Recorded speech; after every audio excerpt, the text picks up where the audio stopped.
প্রসাদ করে হরিনাম করে, হরিনাম করে ওরে সেই জন সুখী হয় জগৎ মাঝারি, ওরে সেই জন সুখী হয় জগৎ মাঝারি, সেই জন সুখী হয় জগৎ মাঝারি, ওরে সেই জন সুখী হয় জগৎ মাঝারি। আচ্ছা ওখানটা হচ্ছে কি? হ্যাঁ হরিনামে গোল পড়েছে, হ্যাঁ পড়বেই তো।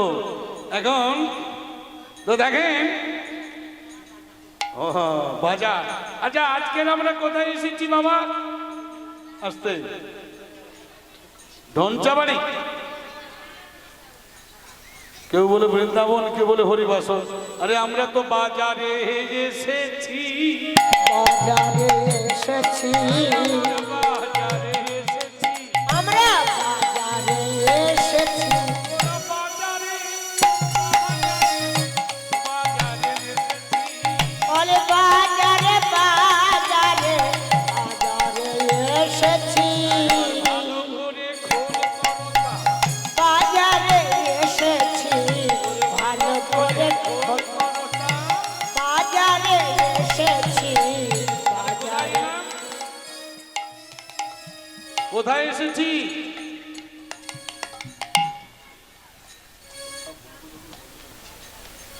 তাহলে কোথায় এসেছি? বাজার, ঠিক তো? কি বাবারা কি বলেন, বাজারে তো নয়? একবার হ্যাঁ একবার না, ঠিক তো বলতে হবে। হ্যাঁ তো হ্যাঁ, না তো না। তাহলে আমরা বাজারে এসেছি। এটা কার বাজার দেখেন? নিতাই চৈতন্যের বাজার। তাহলে নিতাই চৈতন্যের বাজারে এখানে আমরা কি করতে এসেছি? বেচাকিনি করতে। কি বেচাকিনি তো? তাহলে বেচাকিনা করবো, আমরা দোকান নিয়ে আসি না? ভক্তগণ ভক্তিমতী মায়েরা বলেন আমরা দোকান নিয়ে এসেছি তো, আসেন না? কোথায় দোকান? কোথায় কোথায়? আমরা দোকান খুলে বসেছি গো, আমরা দোকান খুলে বসেছি গো, দোকান খুলে বসেছি গো, দোকান খুলে বসেছি গো, আজ চৈতন্যের বাজারে এসে দোকান খুলে বসেছি গো। চৈতন্য যাবে এসে বাজারে হাসে বসেছি গো। আচ্ছা ভক্তগণ ভক্তিমতী মায়েরা বলেন তো দোকান খোলা আছে তো না বন্ধ আছে? দোকান খুলে রেখে যদি অন্যমনস্ক দোকানদার হয় তার কি হবে? চুরি হয়ে যাবে। দোকান খোলা রাখা হলো, বাজারেও গেলাম, অন্যমনস্ক হয়ে আন কথায় মত্ত রইলাম, কিছু হবে? বেচা কেনা হবে না। বাজারে গেলাম কিন্তু বেচা কিনি হলো না, যাওয়া আসা সার হলো, অন্যমনস্ক হলে খদ্দের পালিয়ে গেল, কি তাই তো? আবার দেখবেন হরিনাম বাসরে গিয়ে অনেকে খুঁটি ধরে নেয়, খুঁটি ধরে কি করে হেলান দিয়ে সারাদিনের পরিশ্রমকে পোয়ায়, সারাদিন কষ্ট করে এসে খুঁটি ধরে বসে হাঁ কেড়ে ঘুমায়। কিন্তু তার কি হয়? দোকানদার দোকান খুলে রেখে যদি ঘুমিয়ে যায় তার কি হবে? তার চুরি হয়ে যাবে গো, চুরি হয়ে যাবে গো, যাবে গো। আর চুরি হয়ে যাবে গো। ওরে চৈতন্যের বাজারে এসে চুরি হয়ে যাবে গো। চৈতন্যের বাজারে এসে চুরি হয়ে যাবে গো। তাহলে কি হবে? চুরি হবে। যদি বলেন কি চুরি হবে? ঘরে তো তালা মেরে এসেছি, এখানে তো কিছু নেই, কি চুরি হবে? বলি তোমার ঘরের থেকে ভালো জিনিস এখানে আছে, এ ঘরে আছে। তোমার ঘরে যেগুলো আছে ওগুলো তো তোমার নয়। কি ঘরে যেটাকে তালা মেরে এনেছি সেগুলো কি আমার? ওগুলো তো আমার নয়। আমার এই দেহ মঞ্চে যাহা আছে, দেহ ঘরে যা আছে, ওটা তো সব চুরি হয়ে যাবে। তাহলে বলে হয় হোক বাবা, আমরা কথা বলি, কিছু বলার নেই। তো তাহলে চারটি প্রশ্নের উত্তর কি হলো? সুখী কে হলো? পরের বাসে থাকে না, 1 টাকা ঋণ করে না, নিজের কুড়ি বাড়িতে থাকে, দিনান্তে সাগণ্য ভগবানকে নিবেদন করে প্রসাদ পায় আর হরিনাম করে, সেই জন সুখী হয় জগৎ মাঝারে। নিতাই গৌর। তাই গৌর প্রেমানন্দে হরি হরি বল, হরি বল। তো সেই বক কি বললো জানেন? বক আস্তে বক বলল, ধন্য তুমি ধর্মপুত্র যুধিষ্ঠির, ধন্য তোমার বিচার। তবে সেই বককে, বক হলো ধর্ম, বকের বেশে এসে যুধিষ্ঠিরকে প্রশ্ন করে জড়জাগতিক জীবকে শিক্ষা দিলে, আমাদের মতো ব্রহ্মান্ধ জীবকে শিক্ষা দিলে। কিন্তু আমরা তো শিখি না কেন? জ্ঞান খচ্চর তো জানি, হরিনাম করলে মুক্তি হবে এটা জানি, কেউ করি না। হরিনাম বাসরে হরিনাম করতে হবে এটা আমরা জানি, তবু করি না। বাড়িতে বসে করতালি দিয়ে হরিনাম করব, এটাও আমরা করি না। চৈতন্যদেব তিনি যখন সন্ন্যাস নিয়ে গেলেন, বিষ্ণুপ্রিয়া দেবী কি করেছিল জানেন? বেঁধে রেখেছে। কাকে? মহাপ্রভুকে। কেন? যদি রাত্রির বেলা চলে যায়, ওই কাপড়ে যখন টানটা পড়বে আমার ঘুম ভেঙে যাবে। আরে বাবা, যে জগৎ চিন্তামণি জগৎকে নিদ্রা দেয়, সে তো তোমায় নিদ্রা করে দিয়েছে, তাকে কি ধরে রাখা যায়? তবে মহাপ্রভু একটা কথা বলেছিলেন, বিষ্ণুপ্রিয়া তুমি আমায় বাঁধবে কি বাঁধন প্রেম ডোরে, প্রেম ডোরে বেঁধেছ গো প্রিয়া মোরে, তুমি সে বাঁধনে ভোলাবে নিমান। প্রিয়া, তোমাকে একটা কথা বলে যাচ্ছি, আমাকে তো যেতেই হবে। পৃথিবীতে আছে যত নগর আদি গ্রাম, সর্বত্র প্রচার হবে সুধামার। এই হরি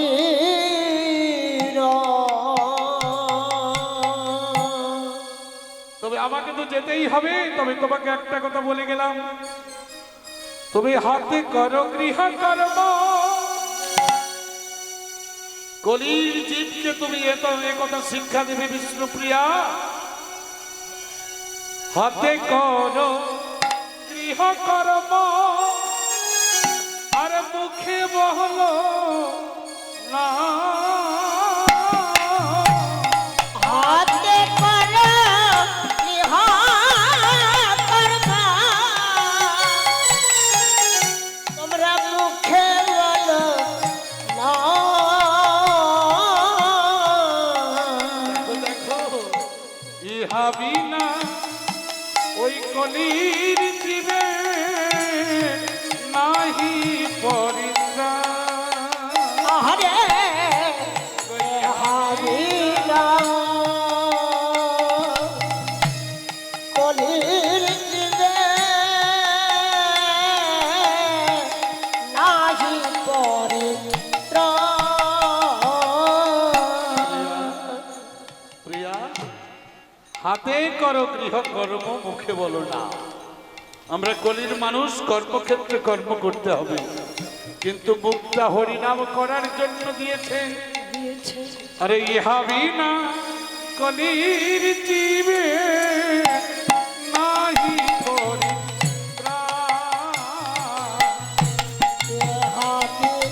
কলির জীবে নাহি পরিত্রাণ। একবার বদন হরি নাম বলো, একবার বদন ভরে নাম বলো, এই শুভ মাথা কৃষ্ণ নাম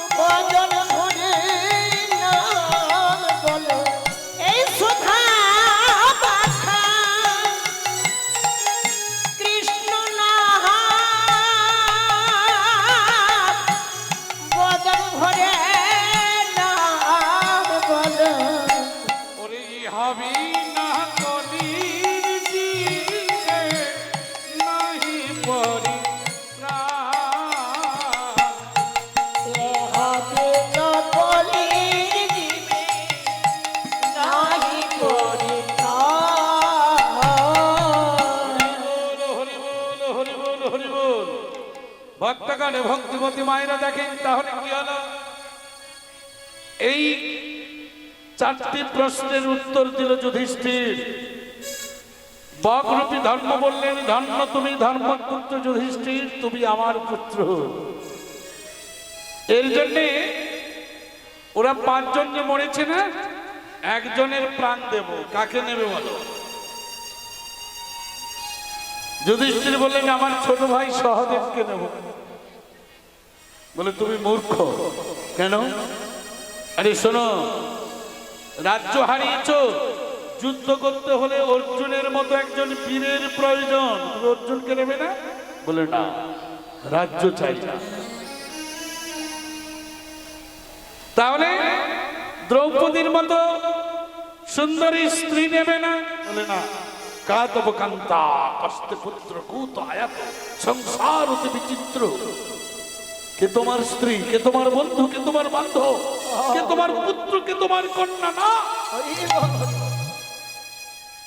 তুমি সহদেবকে চাইছো কেন? পুরাকালে সহমরণ ছিল, মায়েরা শুনেছেন সহমরণ। স্বামী মরে গেলে স্বামীর জ্বলন্ত চিতায় স্ত্রীকে তুলে দেওয়া হতো। এখন স্বামী মরে গেলে স্ত্রী আবার বিয়ে করছে, নিতাই গৌর হরি বল। কি ঠিক তো? না না, শুধু স্ত্রীরা নয়, কোন ছেলের যদি স্ত্রী মারা যায় সেও বিয়ে করছে। কি নিতাই গৌর হরি বল। তো দেখে তাহলে সহমরণ ছিল। আরে কথা বলছো কেন? চুপ করে বসো। এখন সহমরণে মাতৃ চলে গেল, কুন্তি থেকে গেল পাণ্ডুরের সঙ্গে। হে মহত্ব, আমি বেঁচে থাকলে আমি আমার মায়ের পিণ্ডদান দেব, কিন্তু সহদেব যদি থাকে আমার মাতৃমায়ের পিণ্ডদান করবে। হে মহত্ব, যদি কৃপা করে আমার কথাই সন্তুষ্ট হয়ে থাকে তাহলে আমার ছোট ভাই সহদেবকে ফিরিয়ে দিন, আমি আর কিছু চাই না। বাহ, অপূর্ব ত্যাগ তোমার এই ত্যাগের জন্য, তোমার সন্তুষ্টি বিধানে আমি তোমার পাঁচজনকেই বাঁচিয়ে দিলাম। নিতাই গৌর হরি বল, হরি হরি বল। তাহলে দেখে, তাহলে দ্রৌপদীর কাপড় টেনেছিল কে? দুঃশাসন। তাহলে কাজটা ভালো করছিল তো নাকি? ভালো করে না। হ্যাঁ, তো দেখেন এটা কলির ধর্ম, ওই কাজটা করছে। তো ওই ছেলেটাই কলিযুগে এমন ছেলে অনেক জন্মেছে, অনেক জন্মেছে এই ছেলে। এর জন্য দায়ী কারা? আমরা। দেখেন কি করে। পূর্বে গোসাই ঠাকুর বাড়িতে আসতো, গুরুদেব দীক্ষা দিতেন, গীতা ভাগবত রামায়ণ বাড়িতে থাকতো। যারা প্রাচীন ব্যক্তি আছেন, একটু বয়স্ক ব্যক্তি রয়েছেন, তারা দেখবে যে গর্ভবতী মায়েদেরকে গীতা ভাগবত রামায়ণ পাঠ করে শোনানো হতো। হ্যাঁ কিনা বলে? কেন? গীতা ভাগবত রামায়ণ মহাভারত পাঠ করলে কি উপকারটা হতো?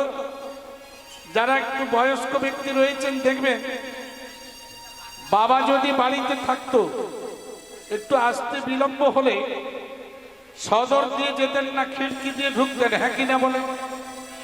কেন? বাবাকে ভয় পেতেন। এখন ছেলেরা বাবাকে ভয় পায়? পায় না। কি এখনো যারা ধূম্রপান করেন, বিড়ি সিগারেট খান, তারা বাবার সামনে খেতেন না পূর্বে। এখন ছেলে আপনার কোলে বসে মদ খাচ্ছে। নিতাই গৌর হরি বল। কেন খাই জানেন? দোষটা আমরা করে ফেলেছি কিরকম? হ্যাঁ, গীতা ভাগবত রামায়ণ পাঠ করে শোনানো হতো গর্ভবতী মায়েদেরকে। এখন গীতা নেই, ভাগবত নেই, রামায়ণ নেই। যদি কোনো বাড়িতে আছে, তোলা আছে, উই খেয়ে গেছে, কি তাই না? কি গো মা, আমরা অনেকটা দূরে হয়ে গেছি, আমরা হরিনাম ছাড়া হয়ে গেছি, হরিনাম আমাদের ছেড়ে গেছে। তো দেখেন মায়েরা বলেন তো, যারা প্রাচীন আছেন, যারা একটু বয়স্ক আছেন, বাড়িতে ছেলে জন্মালে শাঁখ বাজতো? মানে ছেলে একটা বাড়িতে জন্ম নিয়েছে, শঙ্করধ্বনি হতো? এখন হয়? কেন হয় না? বলে বাবা বাড়িতে হলে তো হতো, বাড়িতে তো এখনো বাচ্চা হয় না। কি ছেলে এখন জন্ম নিচ্ছে জমের দক্ষিণ দ্বারে। কোথায় জন্ম নিচ্ছে? জমের দক্ষিণ দ্বারে। বলে জমের দক্ষিণ দ্বারটা হাসপাতাল নার্সিং হোমকে কেন বলা হয়েছে? পড়ে যাচ্ছে ওই জায়গায়। এখন দেখেন ছেলে জন্ম নিলে শাঁখ বাজতো, এখন কেন বাজে না? ছেলে তো ঘরে হয় না, তাহলে বাইরে হলে সেখানে শাঁখ বাজবে কি করে? কি আচ্ছা হরিনাম ভাগাড়ে হয়? হয় কি? যেখানে গরু ফেলানো হয় সেখানে হরিনাম হয়? হয় না। এখনো হরিনাম সেখানে হলে তো উদ্ধার হয়ে যাবে, তাই ওই জমের দক্ষিণ দ্বারে হরিনাম হয় না। আরো দেখবেন ডাক্তারবাবু যদি এখানে কেউ থাকেন একটু ক্ষমা করে দেবেন, কারণ যদি দীক্ষিত হওয়ার পরে গলায় তুলসীর মালা থাকে, ওইখানে পৌঁছে গেলে মালাটা আগে কেটে যায়। মানে ওসব এখানে হয় না, ওগুলো কেটে দাও। বলে ওখানে থাকলে তো মুক্তি পেয়ে যাবে, ওটা তো জমের দক্ষিণ দ্বার। এক এক অপরাধী এক একটা বেডে শুয়ে আছে, ছেলে ওখানে জন্ম হয় কি করে দেখে? আচ্ছা আমার এই মা জননী যিনি আছেন, উনি যখন বাচ্চা প্রসব করেছেন কত কষ্ট, গাছ ধরে দেয়াল ধরে। কি এখন যদি কোনো মা জননী গর্ভবতী হয়ে থাকেন, ডাক্তারবাবু বলেন বেড রেস্ট। কি রেস্ট? বেড মানে বিছানা, বিছানায় শুয়ে থাকো। খাওয়ার সময় দুটো খাও, নাহলে সব সময় শুয়ে থাকো। 4খানা বালিশ। কটা? মাথায় একটা, দু সাইডে দুটো, যাকে টেক্কা বালিশ বলে, পায়ের কাছে একটা বালিশ। হ্যাঁ কিনা বলে? বলে তুমি কোনো কাজ করো না, কিন্তু আমার এই মা যখন গর্ভবতী হয়েছিলেন ঢেকিতে ধান ভেঙেছেন। হ্যাঁ কিনা বলে? তাহলে মায়েদের বাচ্চা হয়। এখনকার বাচ্চা হচ্ছে অজনী সম্ভবা। একটু খেয়াল করবেন, বুদ্ধিজীবী ব্যক্তি আছে। কি সম্ভবা? অজনী সম্ভবা, অর্থাৎ জননেন্দ্রিয় দ্বার দিয়ে নির্গত হয় না। নিতাই হরি বল, হরি বল, হরি বল। তাহলে কি হচ্ছে? ডাক্তার বাবু বললেন তুমি বেড রেস্ট শুয়ে থাকো, আর মা আমার কি করে? শুধু শুয়ে থাকবে, খেয়ে শুয়ে থাকবে। অস্বস্তি বোধ করে বলে আমার কাছে কিছু একটা খেলনা দাও। তো খেলনাটা কি? সরকার বাহাদুর বাড়ি বাড়ি টিভি চ্যানেল পাঠিয়েছে। কি? হ্যাঁ না, ফোনটা পরে এসছে, ফোনের কথা পরে যাচ্ছি। এখন ওই কি করেছে? টিভি চ্যানেল পাঠিয়েছে। মায়েরা কি করছে? রিমোট টিপছে, নগ্ন চিত্র দেখছে। ওইখানে যারা নাচছে পেটের ভেতরে বাচ্চাটা দেখছে। একই না বলেন? এখন কি হয় জানেন? আপনাদের কৃপায় তো বহু দেশ দেশান্তর যেতে হয়, গাড়ি আটকে বলে চাঁদা দাও। কিসের চাঁদা? বলে মনসা পুজো করবো। বলে মনসার একটা ঘর রেখে বেটারা মদ খাচ্ছে, বক্স বাজিয়ে নাচছে। তারা তো হরি বল বলে না, হরি বল বলে না, কৃষ্ণ নাম বলে না, হরি বল তো বলে না। তারা কৃষ্ণ নাম বলে না, হরি বল বলে না। হরি কৃপা কর বলে না, বলে না। বলে কৃষ্ণ কৃপা কর বলে, হরি নাম বলে না। ভক্তগণ, ভক্তিমতী মায়েরা একটা জিনিস মনে রাখবেন, ডাক্তার বাবু যখন ওষুধ লিখে দেয়, যখন প্রেসক্রিপশন করে দেয়, করে দিয়ে তিনি বলেন, সময় নির্ধারণ করে দেন, সকালে খালি পেটে, দুপুরবেলা ভাত খাওয়ার পরে খাবে, রাত্রির বেলা শোবার আগে খাবে, শোবার পরে খাবে। করে দেয় তো? তাহলে কেন করে দেন? নিয়ম একটা করে দেয়। নিয়ম না মেনে ওষুধ খেলে যেমন রোগের কাজ করে না, নিয়ম না মেনে হরিনাম করলে নিয়ম না মেনে পুজো আর্চা করলে সে পুজোর কোনো ফল মিলে না। বুঝতে পারলে? রাধে রাধে। তো এখন মায়েরা ওই টিভি দেখছে, এরপর হাতে কি এসে গেছেন স্মার্টফোন। স্মার্টফোন যারা ব্যবহার করেন তাদেরকে ব্যাখ্যা করে বলতে লাগে না তাতে কি কি আছে। কি ওইগুলো যখন দেখছে, ভেতরের বাচ্চাটা দেখছে, ওই বাচ্চা জন্ম হয়ে গুরু মানে না, গোবিন্দ মানে না, কৃষ্ণ মানে না, কৃষ্ণ মানে না, পিতা মাতায় মানে না, পিতা মাতাকে ধরে প্রহার করে। কেউ তো কারোর নয় মনরে,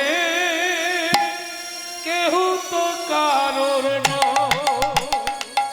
মনরে কেউ তো কারো নয়, মনরে কেউ তো কারো নয়। কেউ তো কারোর নয় মনরে, কেউ তো কারোর নয়। কেউ তো কারো নয়, মনরে কেউ তো কারো নয়। ওরে পৃথিবীর পান্থশালা, অন্তঃশালা কেউ তো আপন নয়। পৃথিবীর পান্থশালা, কেউ তো আপন নয়। মনরে কেউ তো কারো নয়, মনরে কেউ তো কারো নয়। দিনে দুটার দেখাশোনা, পথের পরিচয়, কেউ তো কারো নয়, মনরে কেউ তো কারো নয়। মনরে কেউ তো কারো নয়, মনরে কেউ তো কারো নয়।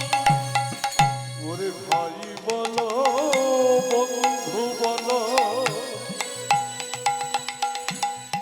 কেউ তো কারোর নয়। ভাই ভাই বলো বন্ধু বলো, কেউ তো আপন নয়। ওরে দিনে দুয়ে দেখাশোনা,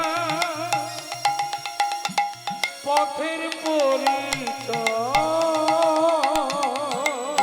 বিচার দেখাশোনা,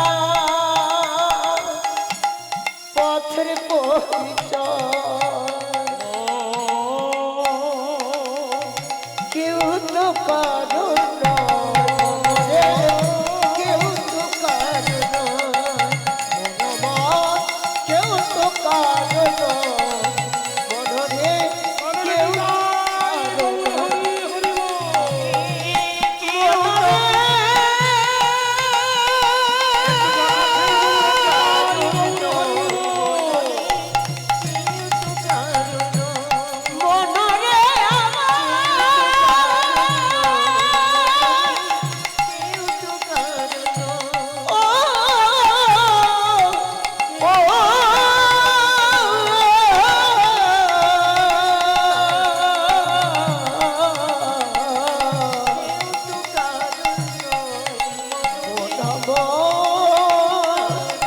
কেউ তো কারো নয়, কেউ তো কারো নয়, মনমত কেউ তো কারো নয়।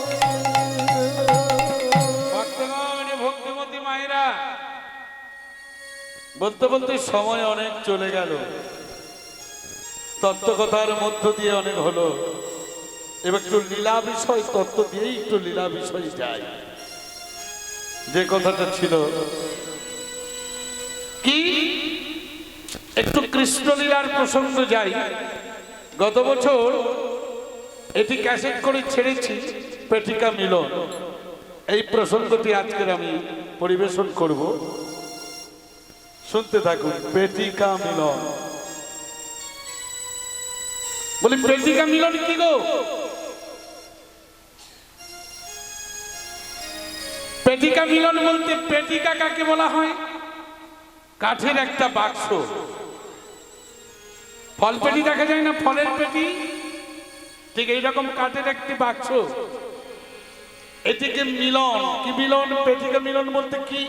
তাহলে কৃষ্ণ লীলায় প্রবেশ করতে হবে। তো দেখে একদিন মা যশোদা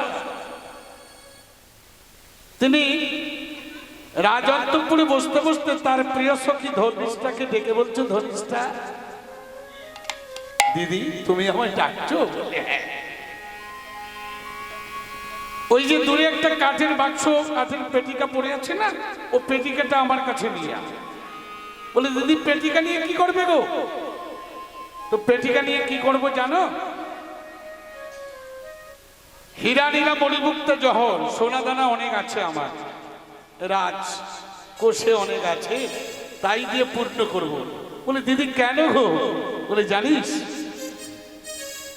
এই জগতে আমি অনেক ঋণী আছি একজনের কাছে, সেই ঋণ পরিশোধ না করলে আমি ঋণী হয়ে যাব।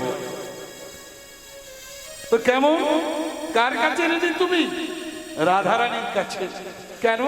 রাধারানী তোমার কি করেছিল তুমি ঋণী আছো? যেদিন আমার গোপালের শিরোপীড়া হয়েছিল, মানে ভগবানের কখনো কখনো রোগ হয় মা, আপনারা ভাবেন বা আমরা ভাবি আমরা মানুষ, আমাদের শুধু ব্যাধি হয়, রোগ হয়, ভগবানের হয় না। বলে ভগবানের কখনো কখনো হয়, যার ইঙ্গিতে বিশ্ব সৃষ্টি হয়, যার ইঙ্গিতে বিশ্ব প্রলয় হয়, তারপর আবার কখনো কখনো তার রোগ হয়। বলে এই রোগটা কি না ছলনা, এটা একটা লীলা। তো ভগবান এই লীলাটি কার জন্য করেছিলেন? না রাধারানীর জন্য। মানে মায়ের কোলে উনি অজ্ঞান হয়ে পড়েছিলেন, মা ডাক্তার কবিরাজ বদ্যি ডাকতে শুরু করলেন। অনেক বদ্যি এলে কেউ সারাতে পারে না। বলে সারাবে কি করে গো? জ্বর হয়েছে, জারির ট্যাবলেট খাওয়ালে কি রোগ সারে? তখন কি হলেন যে আমি এই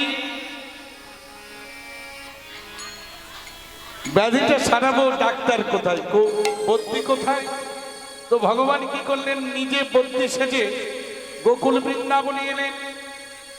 ওমা, তো এখন এই বদ্যি যখন এসে গেলেন যশোমতীর বাড়ি, বলে বাবা তুমি দেখো তো আমার ছেলেটা, আমার গোপালের কি ব্যাধি হয়েছে।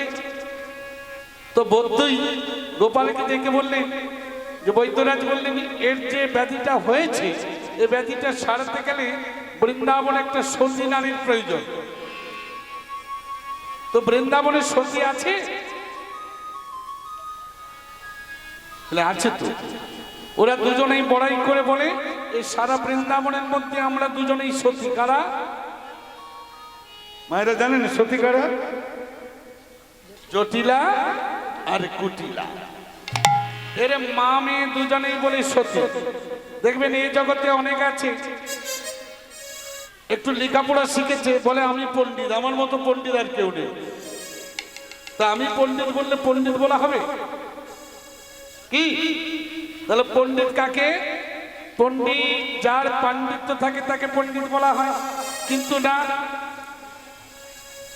বিদ্যা যারা গ্রহণ করেছেন তাদের মধ্যে অনেকগুলো গুণ থাকে। বিদ্যা বিনয়ং দদাতি, যার মধ্যে বিদ্যা থাকে তার মধ্যে বিনয় ভাষা থাকে, তার মধ্যে ক্রোধ থাকে না, তার মধ্যে হিংসে থাকে না। হরি বল, হরি বল, হরি বল। তা এখন এরা দু মা মেয়ে দুজনে তো সতী বলে। বলে ঠিক আছে, তাহলে সতীকে আছে জটিলা কুটিলা আনো। জটিলা কুটিকে আনা হলো, কুটিলাকে আনা হলো। এবার বৈদ্যরাজকে ভগবানের অঙ্গ থেকে একজন বৈদ্য হয়েছে, তিনি বলছেন শোনো মা, আপনারা তো সতী নারী। বলে হ্যাঁ আমরা সতী। একটা কাজ করতে হবে। কি কাজ? অসাধ্য সাধন করতে হবে। কি? না একটা কলসি সহস্র ছাদা? কত ছাদা? সহস্র। 1000 ছাদা আছে। এই 1000 ছাদা কলসিটা নিয়ে গিয়ে তোমাকে যমুনা থেকে জল আনতে হবে। হবে? জল আনা হবে? এগো মায়েরা বলেন 1000 ছাদা, একটা ছাদা করলে অস্তি 1000 ছাদা আছে। 1000 ছাদা কলসি জল আসবে। এখন ওই কথা বলার সঙ্গে সঙ্গে কুটিলা বললে আমার কোমরে কাল থেকে একটা ব্যথা লেগেছে। কি হয়েছে? কাল থেকে আমার কোমরে একটা এমন ব্যথা লেগেছে, কোমর সোজা করতে পারি না। ও মা, আমি পারবো না, তুমি যাও। কাকে বলছে? জটিলাকে। কুটিলা ফাঁক দিয়েছে। এখন জটিলা বললে পোড়ার মুখে তুই আমাকে শেষে অপমান করবি? আরে ছাদা কলসি কি জল আছে? এ কোথাকার বদ্যিরাজ মুখ পড়ে এসেছে, ছাদা কলসিতে জল আছে? এ গো মা, ছাদা কলসিতে জল আসবে না? আসবে না? আরে ভগবানের নামের গুণে যদি শিলা জলে ভাসে, ছাদা কলসিতে জল আসবে না কেন? এই তাহলে জটিলা জল আনতে গেল, কলসি যা ডুবিয়েছে সব জল ঝরে পড়ে গেল, তাহলে জল তো আসবে না। তাহলে কি গোপাল বাঁচবে না? বৌদ্ধরাজ বলতে, দাঁড়াও মা দাঁড়াও, কেঁদো না কেঁদো না, আমি একটু দেখি যে এখানে আর কেউ আছে কিনা। এই বৃন্দাবনে একটা সতী নারী আছে। সে কে? যার প্রথম অক্ষর রা হয়, অন্ত অক্ষর ধা, প্রথম অক্ষর রা হয়, অক্ষর ধা, অক্ষর রা হয়, যার অন্ত অক্ষর ধা, প্রথম অক্ষর রা হয়, তার অক্ষর ধা। ওরে রাধা নামে সতী আছে বৃন্দাবনে না, রাধা নামে সতী আছে, ওরে রাধা রাধা বলো রে, রাধা রাধা বলিছে, জয় জয় রাধা রাধা বলো রে, রাধা রাধা বলো রে, ওরে জয় রাধে শ্রী রাধে বলো, রাধা রাধা বলো রে, শ্রী রাধে বলো, রাধা রাধা বলো রে, ওরে বৃন্দাবনেশ্বরী রাধে রাধে রাধে বলো হে, বৃন্দাবনেশ্বরী রাধে রাধা রাধা বলো রে, প্রেমানন্দে হরি বলো নিতাই। রাধা রাধা বলে রে, প্রেমানন্দে হরি বলে, রাধা রাধা বলে, আজি প্রেমানন্দে হরি বলে, রাধা রাধা বলো রে, প্রেমানন্দে হরি বলে, হ্যাঁ রাধা রাধা বলে রে। রাধা রানী কি? জয়। বৃন্দাবনে কেউ গেছেন নাকি? গেছেন? ওখানে গেলে কি বলতে হয়? কেন? না না, বৃন্দাবনে যাব। বৃন্দাবন লীলাভূমি, ভগবানের লীলাক্ষেত্র, জন্মস্থান। তা ওখানে গেলে রাধারাম বলবো কেন, কৃষ্ণ তো বলবো। সবার মুখে আবাল বৃদ্ধ বনিতার মুখে রাধা নাম। এই রিক্সোতে চাপলে রিক্সোওয়ালা ঘন্টি বাজায় না, রাধে রাধে বলে। চায়ের দোকানে চা খেতে গেলে যাই রাধে বলতে হবে, না হলে হবে না। আপনার दिखे ताकावे ना, बोले कहां से घूमने आता है? अब जय राधे नहीं बोलिए। अरे वृंदावन में घूमने आता है, कृष्ण जी का देश में घूमने आता है, अब जय राधे नहीं बोलिए। प्रेम से कहो राधा रानी की जय, वृंदावन चंद्र की जय, राधे राधे রাধে রাধে। तो देखें आज के রাধা রানীকে আনলো কারা? সখীগণ গিয়ে, ও রাধে তোমার প্রাণবল্লভের ব্যাধি করেছে, বৌদ্ধরাজ তোমায় ডেকে পাঠিয়েছি, তুমি নাকি বৃন্দাবনের সতী। আমি সতী? আমি সতী হই, কলঙ্কিনী হই, আমি কৃষ্ণ ছাড়া কিছু জানি না। কি দেখেন, মীরাবাইকে কলঙ্কিনী বলেছিল, হ্যাঁ কিনা বলে? কে বলেছিল? শাক্ত উপাসক, শক্তির উপাসনা করে নেবারে, নেবারের রানা প্রতাপ, রানা ভোজ, তার রাজ্যে গিয়ে মীরাবাই কৃষ্ণ সেবা করে, তাই আলোড়ন সৃষ্টি করেছে সবাইকে নিয়ে। তাহলে মীরাবাইকে মারতে হবে কি? এবং সবাই কলঙ্কিনী বলতে লাগলো। মীরাবাই কি বললো? কলঙ্কে মোর ভয় কি আছে, আছে মন সপেছি রাঙা পদে। দেখো সব হারানি কৃষ্ণ আছে, রাত সপেছি কৃষ্ণ পায়ে। সপেছে কৃষ্ণ পায়ে, কলঙ্কে মোর ভয় কি আছে, আমি মন সপেছি রাঙা পদে। সব হারালি কৃষ্ণ আছে, সপেছে কৃষ্ণ পায়ে। ভক্তগণ ভক্তিমতী মায়েরা মাগো, আপনাদের পতি কজন? না লজ্জা নয়, পতি। পতি মানে বোঝেন তো? পতি বোঝেন না? কজন? 5টা। বাবা কি সাংঘাতিক ব্যাপার, 5 জন। না সে দ্রৌপদীর ছিল শুনেছি, আপনারও 5 জন? না ইনি তাহলে দ্রৌপদী, ইনি তাই গৌরী। আচ্ছা মায়েরা কজন পতি আপনাদের? একজন। এই তো ভালো কথা, তো একজন। আচ্ছা আর বেশি নাই তো? আগে 5 জন পতি কোন মায়েদের নেই। প্রতি মায়েদের 2 জন, আর 3টি যে বলছেন সেটা হলো স্বামীর প্রতীক। প্রতীক মানে চিহ্ন। এই করে 5 জন বলা হয়। শুনতে থাকুন তত্ত্ব। মায়েদের পতি কজন? 2 জন। আর 3টি যে ধরে রাখা হয়েছে সেটা হলো প্রতীক মানে চিহ্ন। যেমন বলি, আপনাদের সিঁদুর কি একটা স্বামী? একই না বলেন? প্রতীক মানে চিহ্ন। তাহলে ওই সিঁদুরের জন্ম কোথা থেকে ছিল? না দেবাদিদেব শঙ্করের ত্রিনয়ন থেকে, মানে 2টো নয়ন নয়, আরেকটা যে নয়ন আছে ওই নয়ন থেকে রক্তবিন্দু ঝরেছিল, সেখান থেকে সিঁদুরের জন্ম হয়েছে। তাই প্রতি মায়েরা ওই সিঁদুরকে একটা প্রতীক হিসেবে, স্বামীর প্রতীক হিসেবে গ্রহণ করে। আর একটা চিহ্ন কি? মায়েরা নোয়া পড়েন না? নোয়াটা কি দিয়ে তৈরি হয়? লোহা দিয়ে তো। লৌহ সুরের অস্থি থেকে ওই লোহার সৃষ্টি, ওটাও একটা স্বামীর প্রতীক। 2টো হলো। আরেকটা প্রতীক হলো শাখা। শঙ্খচূড়ের অস্থি থেকে শাখার জন্ম। তাই ওই স্বামীর প্রতীক হিসাবে মায়েরা রাখে। এখন আবার অনেক মায়েরা শাখা পড়েন না। দেখবেন বিবাহিত কি অবিবাহিত চেনা যায় না, চুড়িদার পরে চলে যায়, সালোয়ার কামিজ পরে চলে যায়, হাতে শাখা পড়েন না, সিঁদুরে রাখেন না। নিতাই গৌর হরি বল। এটার একটা কারণ আছে।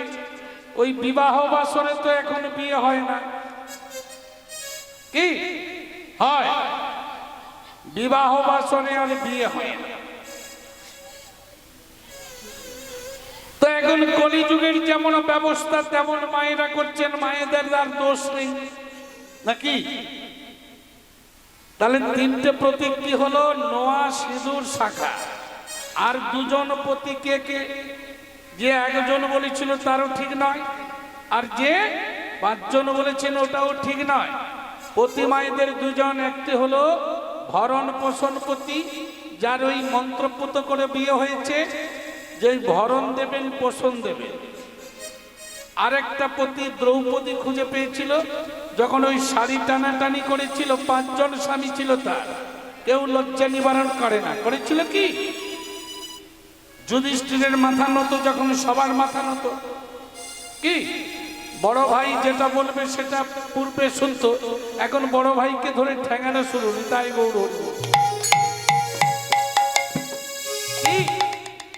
এখন যুধিষ্ঠিরের মাথা নত হয়ে গেল, ভীম বলছে দাদা একটা আদেশ করো আমাকে, আমি দুঃশাসনের বুকের রক্তটা পান করি। বলে না, ধর্মস্য সূক্ষ্মান গতি, ধর্মের গতি ধীরে যায় ভাই, ধৈর্য ধরো, অধর্মের পতন অবশ্যম্ভাবী হবেই।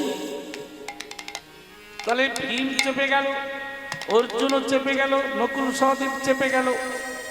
তাহলে তার কাপড় টানা বন্ধ করবে কে?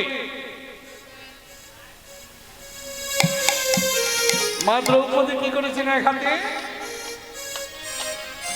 বসনটাকে চেপে ধরেছেন, দুঃশাসন টানছে। কি ধরে রাখা যাবে তো? যাবে না। মানে একটা বেটা ছেলে কাপড় ধরে টানছে, কি করবে? বিবস্ত্রা করাবে বলে, ন্যাক্ত করাবে বলে। এখন মা কি করেছেন? এক বাম হাতে বসনটাকে ধরে জব্দ করে ধরেছে, এক হাত তুলে কৃষ্ণকে ডাকছে,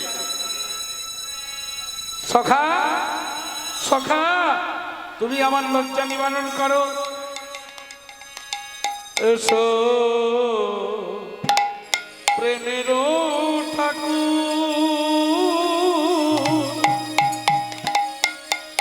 তুমি কৃষ্ণ মুরারি, মন্দিরে এসো গিরিধারী, এসো প্রেমের ঠাকুর, কৃষ্ণ মুরারি,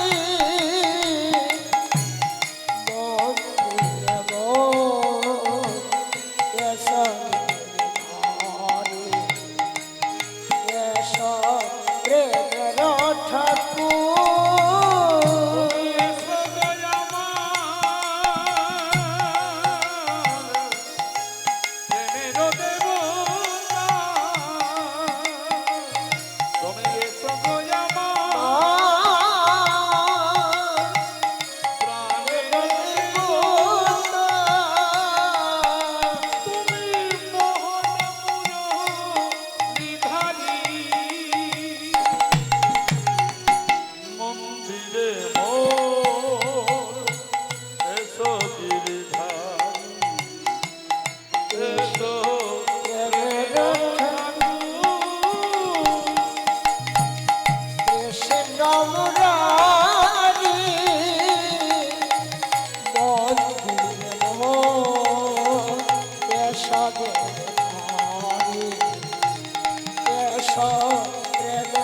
ঠাকুর।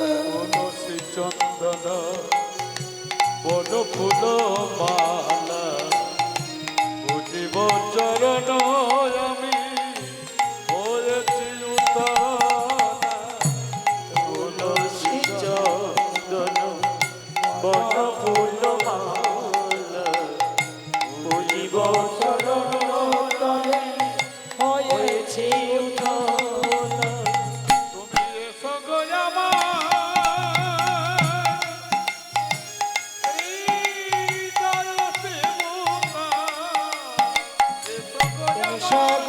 আমার হৃদয়ের দেবতা, তুমি কৃষ্ণ মুরারি,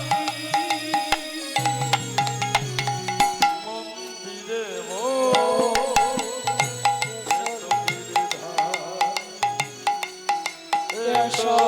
প্রেমের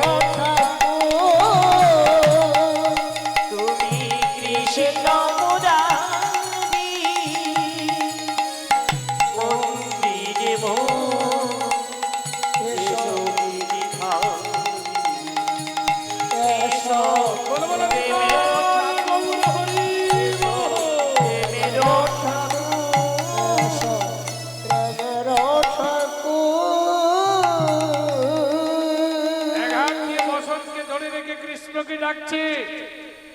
ও মায়েরা, তাহলে দ্রৌপদীর পাঁচ স্বামী যখন লজ্জা নিবারণ করতে পারল না, তখন কি তার আর কোনো স্বামী ছিল? ছিল না? আরেকজন স্বামী সবার আছে গো, সে জগৎ স্বামী কৃষ্ণ। কৃষ্ণকে ডাকছে, এভাবে বসনটাকে ধরে রেখে এক হাত তুলে ডাকছে। কৃষ্ণ বলছেন না, আমি যাব না। কেন বললেন? কৃষ্ণ কেন বলছেন আমি যাব না? ও একটা হাত বসনে রেখেছে, ভাবছে আমি পারি নাকি দেখি। ও তো আমাকে আত্মসমর্পণ করে না। ও যদি আমাকে আত্মসমর্পণ না করে ওর কাছে আমি যাব না। কিছুতেই যখন বসন ধরে রাখতে পারছে না, তখন দ্রৌপদী দুটো হাত তুলে যখন কৃষ্ণকে ডাকলো, ওগো জগৎ স্বামী, ওগো দয়াময় দীনবন্ধু পতিত পাবন। পতিত পাবন।